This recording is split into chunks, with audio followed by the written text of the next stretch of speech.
Hi guys, today we're going to talk about the road to the Civil War. And while this is not an exclusive list, it absolutely will get you started. First, I want to talk about the peculiar institution that was part of America from 1619 to 1865. Of course, I mean slavery.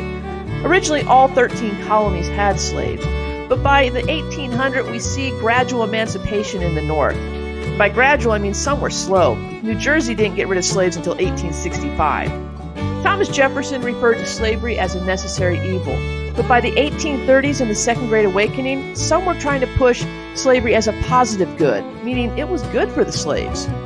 1803 is the Louisiana Purchase.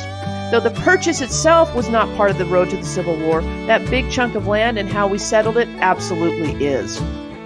1820, the Missouri Compromise. Missouri is the first state to come out of the Louisiana Territory, and they want to be a slave state.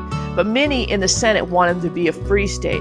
So the debate leads to the Compromise of 1820, or the Missouri Compromise, or the 3630 Compromise. We basically drew a line and said every state north of that line would be free, and every state below it would be a slave state. Missouri would come in as a slave state, and Maine would come in as a free state. 1831, Nat Turner's Rebellion increased the fear decibel in the South. 60 people were killed by Nat Turner's Rebellion. However, 55 slaves will be tried and executed, and another 200 will be lynched by mobs.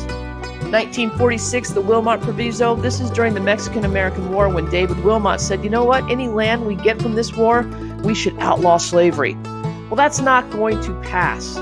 But what's going to happen is, for the first time, people seriously start mentioning secession. 1850, that land we get from Mexico, well, this is the compromise we use to settle that. First of all, California will come in as a free state. In exchange, a new fugitive slave law will be passed, making previous laws stronger. In Washington, D.C., the slave trade will be outlawed. On top of that, in the remaining land in that Mexican-ceded territory, slavery will be decided by popular sovereignty. The people get to choose. Oh, and Texas gets some debt paid off. 1852, as a result of that fugitive slave law, Harriet Beecher Stowe is going to write Uncle Tom's Cabin, which is going to send shockwaves through the country. Northerners are going to be shocked by slavery. Southerners are going to be shocked how it was portrayed, saying that's just not accurate. Either way, Abraham Lincoln once referred to Harriet Beecher Stowe as that little lady who started this great war. 1854 to 59, Bleeding Kansas starts with the Kansas-Nebraska Act of 1854, saying Kansas can decide if they want slaves or not. That's going to draw a huge crowd of people on both sides, one of those being John Brown, who is going to kill 5 people in the Pottawatomie Massacre. Border ruffians from Missouri are going to come over and try to sway the vote, and we get a little glimpse of what the Civil War was going to be like.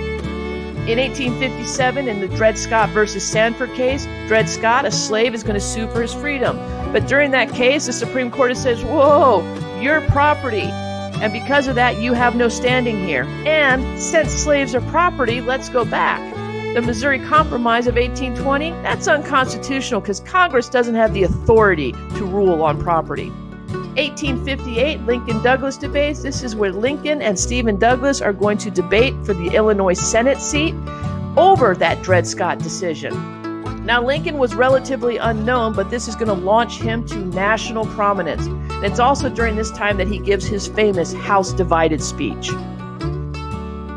1859, John Brown's raid. That's right, our buddy John Brown is back, and he has a plan to raid the Harper's Ferry arsenal, steal weapons, arm escaped slaves, and start a rebellion in the South. Now, he's going to be captured, tried, and executed, but some make him out to be a hero. 1860 is the election of 1860, where Abraham Lincoln will be elected president. Now, he promised not to end slavery, but he didn't want it to spread, going back to his free soil roots. He's still seen as a threat to southern states, so South Carolina and 6 other states say, we out of here. The first battle of the American Civil War is going to be at Fort Sumter in South Carolina. And once that starts, there's no turning back. Civil War lasted from 1861 to 1865. Over 600,000, some say closer to 700,000 men were killed in that 4-year period. Hopefully this gives you a little insight into how we got to that point. Thanks for listening.